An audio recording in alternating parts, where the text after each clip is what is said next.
नमस्कार, आप देख रहे हैं द मेट्रो 24 और मैं हूं नेहा सिंह। बिहार में विधानसभा चुनाव 2025 को लेकर राजनीतिक हलचलें तेज हो गई है। इसी कड़ी में केंद्रीय गृह मंत्री अमित शाह 30 मार्च यानी इसी कड़ी में केंद्रीय मंत्री अमित शाह 30 मार्च को बिहार दौरे पर आ रहे हैं। इस दौरे को लेकर बिहार बीजेपी पूरी तरीके से सक्रिय हो गई है। लेकिन अब सवाल यह है कि इस दौरे की टाइमिंग अहम क्यों है? अमित शाह इस दौरे में कौन कौन से बड़े दांव खेलने जा रहे हैं और क्या इससे बिहार में एनडीए को नई ताकत मिलेगी? इन तमाम सवालों पर चर्चा के लिए हमारे साथ मौजूद हैं राजनीतिक विश्लेषक अक्षय दुबे साथी। जी नमस्कार नेहा जी। जी नमस्कार अक्षय, आपका बहुत बहुत स्वागत है हमारे चैनल पर।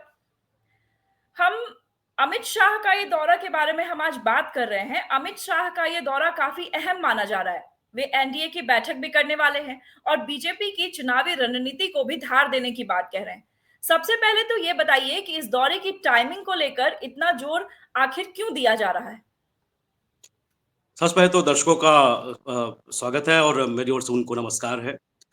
अमित शाह जिनको चाणक्य कहते हैं राजनीति में, और वो जिस राज्य में जाते हैं उसके पीछे एक रणनीति होती है, एक स्ट्रेटजी होती है।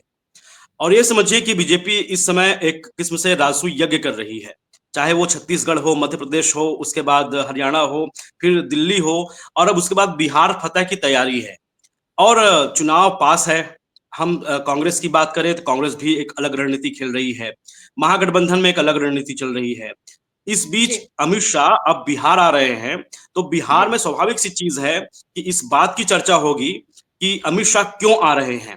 तो टाइमिंग तो है कि चुनाव है, उसके बाद अभी ईद का भी वक्त चल रहा है, सौगाते मोदी की बात चल रही है। उसके जी। बाद अमित शाह आने से पहले ही 10,000 करोड़ रुपए का प्रोजेक्ट वो बिहार को दे चुके हैं। और आने के बाद वो कई भूमि पूजन करेंगे, कई कार्यों का शिलान्यास करेंगे। उसके बाद जो आंखें जो लोगों की टिकी है, वो टिकी है कि यहाँ आने के बाद कौन सा गुरु मंत्र देने वाले हैं अमित शाह। क्योंकि जो बीजेपी कार्यकर्ता है वो काफी लंबे समय से इंतजार कर रहे हैं कि कोई स्ट्रेटजी बने और उसको फॉलो करते रहे। हालांकि बयानबाजियां खूब होती है बिहार में। सम्राट चौधरी एक अलग राग लाते हैं, उसके बाद जो अन्य कार्यकर्ता हैं उनके बीच एक अलग संदेश जाता है कि हमको करना क्या है, क्या हमको जी। नीतीश के मार्गदर्शन में चलना है। हालांकि ये बात राजनीतिक तौर अच्छा, पे इसे लेकर अब ये कहा जा रहा है। काफी विवाद भी खड़ा हुआ है। इसे लेकर काफी विवाद भी खड़ा हुआ है। कई कई बार नेता नीतीश के पक्ष में आते दिखते हैं, तो कई बार ऐसे विवादित बयान बोल बिल्कुल। जाते हैं जिससे यह साफ तौर पर दिखता है कि नीतीश को लेकर ये लोग कुछ खास सीरियस नहीं है और आगे के चुनाव को लेकर एक काफी असमंजस की स्थिति बन जाती है।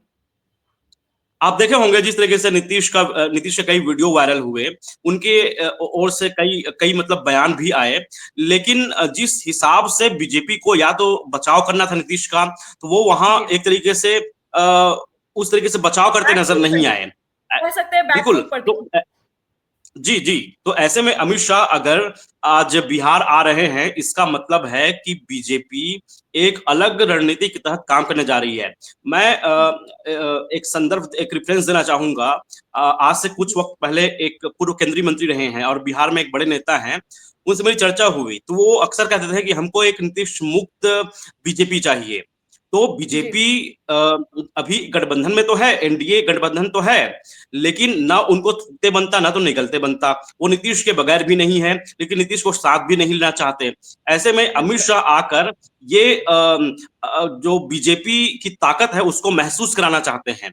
तो उससे क्या है, जो जनता में एक उत्साह का संचार होगा, कार्यकर्ता का मनोबल बढ़ेगा। उसके बाद जो गठबंधन का समन्वय है वो भी चलेगा, क्योंकि आपको याद होगा कि पहले चिराग अलग राग अलापते थे, बिल्कुल। नीतीश से अलग जाकर काम करते थे। अब ऐसी स्थितियां नहीं रही है। अब बिल्कुल एक अलग जो चुनावी समीकरण है वो एक अलग दिशा में है। महागठबंधन भी वो ऐसा नहीं है, एनडीए भी वैसा नहीं है। ऐसे में अब अमित शाह आकर कई कार्यक्रमों में शिरकत करेंगे। उसके बाद जनता को लुभाने के लिए वो कई कार्यों का शिलान्यास करेंगे। तो उससे जनता के बीच उनकी पैठ बढ़ेगी, कार्यकर्ताओं में के बीच अपनी पैठ बनाएंगे। अक्षय, अमित शाह का यह दौरा इस बात को सुनिश्चित करने की कोशिश में है कि बिहार में एनडीए के सभी घटक दल एकजुट है और चुनावी रणनीति में कोई कमी नहीं है। लेकिन अंदर खाने में यह चर्चा बहुत गर्म है कि नीतीश कुमार का साथ तभी तक है जब तक चुनाव नहीं हो रहा है। चुनाव में आप ये कह सकते हैं कि सारे अंदर खाने में बात हो रही है कि चुनाव में नीतीश कुमार को बस फेस रखा जाएगा। तो इसे लेकर आप क्या कुछ कहेंगे? देखिए, ये बात तो बहुत लंबे समय से चर्चा चल रही है कि नीतीश जी। कुमार को ये लोग सामने भी रखेंगे जब तक कि चुनाव होगा। उसके बाद जब परिणाम आएंगे, उसके बाद ये तय करेंगे। सम्राट चौधरी ने एक वक्त पर एक अलग ये संदेश दिया था कि जो भी सीएम होगा उसको लेकर जो विधायक दल है वो फैसला लेगा। हालांकि ये इतना आसान नहीं है, क्योंकि कई बार, क्योंकि नीतीश के बारे में सभी जानते हैं, अगर उनको उस तरीके से वेटेज नहीं मिला तो वो कुछ भी कर सकते हैं। बीजेपी ने यही चूक महाराष्ट्र में की थी। शिवसेना के साथ जिस तरीके से उद्धव ठाकरे आरोप लगाते हैं कि पहले एक अलग करार हुआ था, लेकिन जब सरकार बनाने की बारी आई तब अमित शाह मुकर गए, ये आरोप लगाए। अगर बिहार में ऐसा कुछ होता है तब बीजेपी के लिए बहुत मुश्किल खड़ी हो सकती है। ऐसे में जो बीजेपी है बहुत फूक फूक कर कदम रखेगी और वो हर संभव विकल्प को तलाशने की कोशिश करेगी जिससे कि कोई अलगाव ना हो और नीतीश के साथ रहते हुए भी सरकार बन जाए। हालांकि कई लोग कहते हैं कि नीतीश नहीं तो उनका बेटा सीएम बन सकता है। हालांकि इस बात पर तो अभी मुहर लगना बाकी है। और ऐसे भी बीजेपी जिस तरीके से पूरे देश को दिखाती है कि हम परिवारवाद के खिलाफ हैं, और निशांत का कोई राजनीतिक तजुर्बा भी उस किस्म का नहीं है। ऐसे में अचानक कोई पैराशूट लैंडिंग होगी और उसको ये सीएम बना देंगे, ऐसा संभव नजर नहीं आ रहा है।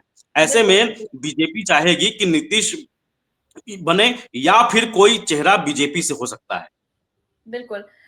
अमित शाह 30 मार्च को एनडीए के सभी घटक दलों के साथ बैठक करने वाले हैं। आपके हिसाब से क्या लगता है कि इस बैठक में क्या अहम रणनीतियां बनाई जा सकती है, क्योंकि बिहार विधानसभा चुनाव अब बिल्कुल ही पास है और सारी पार्टियां बिल्कुल एक्टिव हो गई हैं। देखिए, जिस तरीके से बिहार में मुद्दे चलते हैं तो अभी वर्तमान में रोजगार सबसे बड़ा मुद्दा है। और जो जो बहुसंख्यक युवा हैं उनकी सिर्फ एक मांग है कि रोजगार मिल जाए, और वो लंबे समय से राह निहार रहे हैं कि उनके हाथ में रोजगार आए, लेकिन इस पर कोई भी सरकार कामयाब नहीं हुई है। नीतीश हर बार चेहरा रहे हैं, नीतीश हर बार सीएम रहे, चाहे सरकार किसी भी गठबंधन का हो, लेकिन उनके हाथ में रोजगार नहीं आया। तो ऐसे में बीजेपी अपने आप को दिखाएगी कि हम पूर्ण रूप से अभी शासन नहीं किए हैं, और जब हमारी सरकार बनेगी तब हम रोजगार देंगे। दूसरी ओर, चाहे हम जाति से जितना ही भागे, बिहार राजनीति से अछूता नहीं है। तो ऐसे में वो अपने आप को दिखाए कि हम सिर्फ जो उच्च वर्ण है, सवर्ण है, उनकी बस पार्टी नहीं है, हम पसमानदा मुसलमानों की ही पार्टी हैं, हम पिछड़ों की भी पार्टी हैं। इसलिए जो बीजेपी है वो लगातार लगी हुई है। हालांकि एक तरफ वो वक्फ संशोधन बिल लाकर एक अलग रवैया दिखाती है, लेकिन वही सब सौगातें मोदी देकर वो दिखाती है कि सबका साथ सबका विकास भी है। तो बिहार में जो पेचीदा जाति समीकरण है उसको साधने के लिए भी बीजेपी हर संभव प्रयास करेगी। बिल्कुल।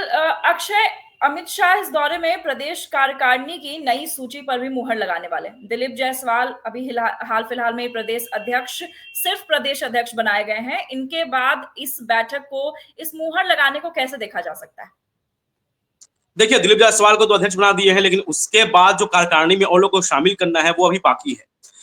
तो आप देख रहे हैं जिस तरीके से महागठबंधन की ओर से तेजस्वी एक चेहरा है, उनको बताया जाता है या फिर प्रचारित किया जाता है कि वो एक युवा है। वहीं कांग्रेस ने भी एक नई चाल चलते हुए कन्हैया कुमार को आगे कर दिया है। ऐसे में बीजेपी के पास एक चेहरे की कमी है कि वो दिखाए कि हम एक युवा चेहरा को आगे कर रहे हैं। लेकिन साथ ही साथ वो, अगर उनको कोई चेहरा नहीं मिलेगा तब वो इस रणनीति पर काम कर सकती है कि हम तो भैया विकास करेंगे बिहार का हर हर तरीके से, चाहे वो युवा हो, चाहे बुजुर्ग हो, चाहे फिर वो कोई भी एक नेता हो। तो ऐसे में अगर कार्यकारिणी का गठन करते हैं तो उसमें जाति समीकरण का ध्यान रखेंगे, उसमें वो सवर्ण को भी लाएंगे, उसमें वो अति पिछड़ा को भी लाएंगे, पिछड़ा को भी लाएंगे। और इस बार लग रहा है कि पसमानदा मुसलमान को लेकर जिस तरीके से बीजेपी यूपी और बिहार में काम कर रही है, तो उसमें वो इनको भी साथ लेकर चलने का संदेश दे सकती है। इसका मतलब ये है कि किसी ऐसे पसमानदा मुसलमान को भी यहाँ वो अपने कार्यकारिणी में रख सकती है। इस बार इस दौरे में, अमित शाह के इस दौरे में मखाना प्रोसेसिंग सेंटर और कई विकास परियोजनाओं का भी उद्घाटन होने वाला है। बीजेपी को इससे क्या कुछ राजनीतिक लाभ होगा? देखिए, मखाना जब भी हम नाम लेते हैं तब हमको बिहार का नाम याद आता है, खासकर वो मिथिलांचल का इलाका, मधुबनी, मधेपुरा वगैरह। तो मखाना तो वहाँ की एक संस्कृति है। और मखाना बोर्ड का जब ऐलान हुआ, जब बजट में, तभी से ये कयास लगाने जाने लगे थे कि ये सब एक चुनावी रणनीति है। और अब जब चुनाव करीब है तब वो मखाना बोर्ड का उद्घाटन करते हैं और उस पर काफी पैसे खर्च करते हैं। तो इसका मतलब है कि जो छोटे व्यापारी हैं, जो छोटे